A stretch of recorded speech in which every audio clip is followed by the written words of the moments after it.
Auzu billahi mina sheytaani rajim. Bismillahi rahmani rahim. Monsieur le Président de l'Assemblée nationale, mes chers collègues honorables députés, Monsieur le ministre de l'Industrie et du Commerce, Monsieur le ministre du Budget et des Finances, Madame la secrétaire chargée des relations avec les institutions, Monsieur le secrétaire d'État chargé des petites et moyennes entreprises industrielles, Ibrahima Thiam, ñu ngi leen di nuyu, maa ngi leen di nuyu. Monsieur le ministre, xamante nañ parce que avant la présidentielle, on a eu un long entretien parce que da nga recevoir woon délégation Maggi Pastef ñu waxtaan wu xóot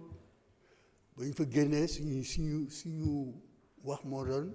su mairie Sénégal yëpp waroon mën na ñëw visiter sa mairie ndax lañ fa def moo doon suñu vœu. Donc bi nga xamee ne présidentielle jàll na ba ñu formé gouvernement jox la ministre industrie ak commerce ak la ñu waxtaanoon ñu ne loolu c'est en de bonne main parce que am na lu ñu ci xam dañ lay ñaar rek la nga def Sandiara nga defoo ci les 8 pôles territoires bu daañu gis Sénégal dana changer. Et puis maa ngi doole ci niveau bi nag ak waa xañ si Rougui Sow directeur général Promogem boo xam ne aussi moom itam parcours am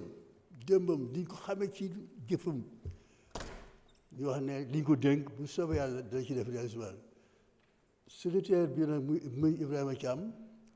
moom laa wax ne ci sama def naa benn audio vidéo ne ñaari ministres ñu may recevoir Sénégal bu ma leen wooyee rapidement muy Ibrahima Thiam ñaari Ibrahima d'ailleurs ak Ibrahima bi nga xam ne moo nekk ministre de la santé kon nag Ibrahima merci beaucoup. Monsieur le ministre yow dina jox ñaari pàcc yoo xam ne mooy xolu Sénégal industrie ak commerce parce que àdduna mooy da ngay ñoral mu ñoree nga soppi ko jaay ko yow yaa ngi soppi bi ak njaay mi il faut donc te yaakaar naa ne ci ak li nga xam sa dund fi nga jaay yëpp ci àdduna ni nga ko woon ci discussion ni nga ko yëpp génnoon di ñu def li nga war def li ma ci indi rek mooy la formation loolu lu am importance la ni ñu former il faut ouvrir des écoles de commerce et inciter les Sénégalais à constituer des sociétés parce que dëgg la am na ñoo xam ne dañuy génn def ay kii mais bu ñuy génn àdduna seen yëpp la yàqu déjà ndono li bon ñu xëccoo bi et cetera. Moi je pense que il faut donc ñu am la culture société de réalisation de société pour que ñu mën a avancer parce que boo jëlee le commerce c'est en deux secteurs le secteur moderne et le secteur informel. Le secteur moderne moo nekk fii di payer impôts yi et cetera di évoluer di avancer. Le secteur informel c'est dans l'argent et c'est des nationaux mais le secteur moderne c'est des étrangers. Donc moi je pense que loolu war nañ ko changer pour essayer li may changer nag mooy former nit ñi il faut ñu former leen il faut avec les chambres de commerce régionales et instituer des écoles de commerce pour ñu mën a avancer il faut ñu former ñi ñu xam et puis que les Sénégalais constituent des sociétés pour que ñu mën a sauvegarder leur activité. ma bëgg a tontu nag ñuy wax ci jamono tey bi dama ne le Sénégal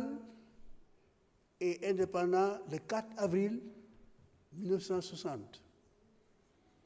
ñuy dem ba le 4 avril 2024. jërëjëf doyen. Merci beaucoup.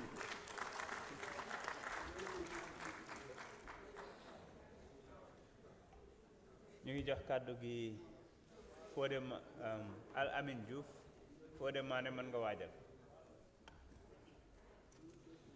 Al Amin dafa mel ni carte bi dañ ko rocc.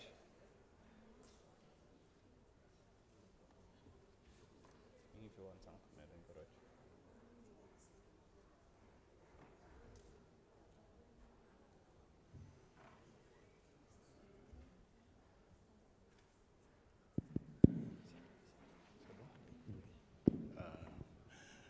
Bismillah. aouzu billahi min shaytan rajim bismillahi rahmani rahim assalamu alaikum wa rahmatullahi wa barakatuh. Merci président. Monsieur, madame les ministres et secrétaires d'État, ñu ngi leen di dalal jàmm au nom de tous les collaborateurs. Di am sañ-sañ nag di gërëm di sant le frère Ibrahima Thiam bi nga xamante ne fu muy dem dina fexe ba contacter l'élu de du peuple de cette circonscription pour xamal ko sa présence dans le département. Monsieur le ministre nag yan sa collaborateur boobu wàll ay naataangoom. Monsieur le ministre di ñëw di wax ne la marché suñu jeegi bu ñu fay dem dañuy sangu ba set bu ñu fa jógee nag bu ñu dellusee ba teg seeni ndugg dañuy delluwaat sanguwaat ba set donc ça signifie beaucoup. Monsieur le ministre, à quand nos centrales laitières? À quand, dans les coins les plus reculés du Sénégal, nous avons les unités qui peuvent vraiment être transformées et aussi qu'on puisse avoir au moins cette transformation-là du secteur primaire au secteur tertiaire avant que nous gagne suñuy frontière. Monsieur le ministre, on a l'impression que gan gi jóge bitim réew ñëw fii teg projet moo gën a am des coups de franche sax que le sénégalais bi nga xamante ne xalaatam bëri na màcc na mais fu mu dem day def le pied de grue pour vraiment être dans les formalités, si toutefois ce sera. Monsieur le ministre, est-ce que dans toutes ces unités-là yi ngay gérer yow est-ce que yaa ngi am bàyyi xel ci ce que nous demande la Constitution avec la loi d'orientation sur les personnes handicapées, l'inclusion? Est-ce que 15% yooyu am nañ ko ci personnel bi? Am nañ yaakaar nag yooyu yëpp di nga ci bàyyi xel pour mettre vraiment au moins ce projet-là en marche et diminuer au moins le taux de chômage dina ci am solo lool. Ñu ngi leen di gërëm di leen sant di leen ñaanal aussi bonne continuation. jërëjëf honorable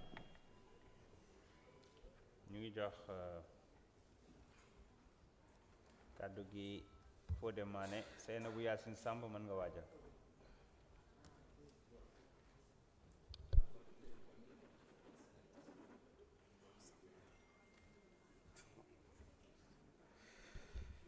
Assalamu alaikum, merci président.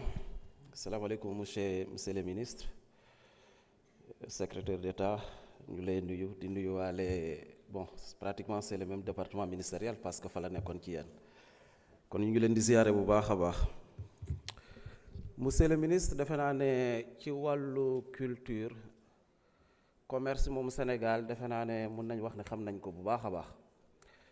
J'étais invité à benn collègue en Autriche, je pense que c'était en 2012. ma jëloon ci exemple ci bawul sénégalais ci wàllu entrepreneuriat ci diaspora la woon pour juste dire que au Sénégal defe naa ne li ñu war a expliquer au Sénégalais davantage ci suñuy kàllaama ci pàcc côté commerce ñun ñëpp xam nañ nuñ koy tuddee mais l'industrie ou l'industrialisation pour que nit ñi gën a xam mooy lan comme yow expert nga ci domaine boobu Sandiara en est un exemple plausible dana baax nga xamal ñu lan mooy ci suñu kàllaama wala lan mooy industrialisation ñu bëri wax nañ ko sànq parce que ci défi bi nga xam ne war nañ ko relever par rapport au projet vision Sénégal vision 2050 l'industrialisation occupe une place centrale mais ci loolu defe naa ne pour réussir ko il y a 4 F yoo xam ne man dama jàpp ne pour nga réussir il faut ñu intégrer ko mooy fédérer unir nos forces former am na ku ko wax sànq c'est capital financer et formaliser boobu informel nos statistiques les données yi nga xam ne dañ koy utiliser pour voir est-ce que ñu ngi atteindre ñu ngi avancer wala avancer wuñu loolu il faudrait que formalisation boobu ñu def ci ay mbir. marché yi waxoon nañ ko en commission on parlait de problème d'absorption du budget de promotion mais c'était avant ci période 2021 la jusqu'à 2025 yaakaar naa budget boobu war nañ ko xoolaat sànq rek ki doon jël parole wax na ne bu ñuy dem ci marché yi nu ñuy demee au retour ci yan situation la ñu nekkee il est urgent que ñu xoolaat l'état de nos marchés te loolu il faut ñu renforcer vraiment possibilités yi nga xam ne moom la ñu jox waa Promotion. beneen bi mooy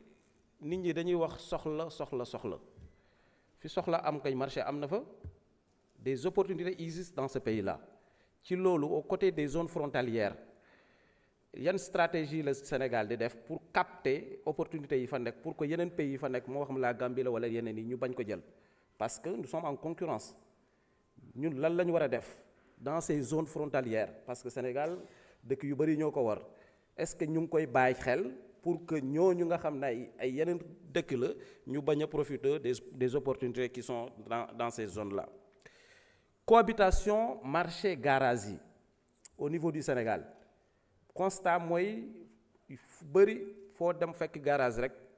des opportunités existent alors des marchés existent loolu it ngeen intégré ko ci seeni stratégie pour que yooyu ñu xool comment mettre un peu de synergie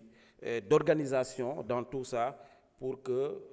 les deux kenn du gaañ sa morom. Les marchés virtuels soxna yi fi nekk ñu bëri wax ma député yi de mais am na ñoo xam ne dañuy jaay ci seen statut yi ñoomin seen y a-t-il des encadrements pour que l'État puisse bénéficier de cela parce que ñu ngi jaay de ci marché la mais ce sont des espaces virtuels yoo xam ne ñu ngi exister yan approche ngeen di def ci wàllu commerce pour que loolu ñu mun ko intégrer ci mbir yi. Bon li ma desee bu ma naree développer l'industrialisation sportive bi ma développé woon 2026 mu ñuy ñëw GIE day ñëw Dakar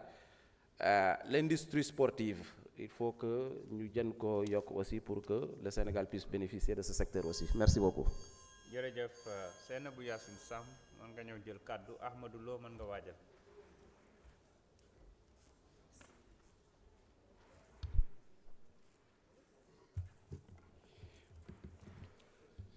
أعوذ بالله من الشيطان الرجيم لا حول ولا قوة إلا بالله العلي العظيم. Merci président maa ngi leen di nuyu madame ma sœur